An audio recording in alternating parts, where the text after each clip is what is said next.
అదే RTV app వార్తల్ని క్షణాల్లో చదివే అవకాశం ఉంటుంది. ఒక న్యూస్ పేపర్, ఒక టెలివిజన్ ఛానల్ మీ చేతుల్లో ఎప్పుడూ ఉంటాయి. నా పేరు ఝాన్సీ, ఏబీవీపీ రాష్ట్ర కార్యదర్శి. బాసరా IIITలో ద్వితీయ సంవత్సరం చదువుతున్న స్వాతిప్రియ అనే విద్యార్థిని ఆత్మహత్య చేసుకొని మరణించడం జరిగింది.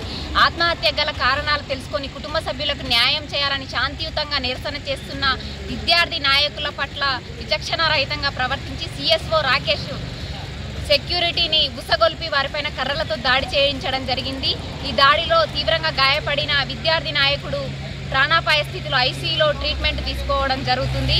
కాబట్టి ఈ దాడిని తీవ్రంగా ఖండిస్తూ ఏబీవీపీ ఆధ్వర్యంలో రేపు నిర్మల్ జిల్లా వ్యాప్తంగా విద్యాసంస్థలకు బంద్కు పిలుపునివ్వడం జరుగుతుంది.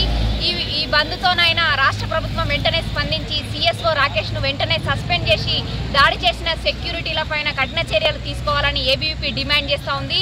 లేని ఎడల రాష్ట్ర వ్యాప్తంగా విద్యాసంస్థలకు పిలుపునిచ్చి 10,000 మందితో బాసరా IIIT ముట్టడికి ఏబీవీపీ శ్రీకారం చుడుతుందని చెప్పేసి ఈ సందర్భంగా ఈ ప్రభుత్వాన్ని హెచ్చరిస్తా ఉన్నాం.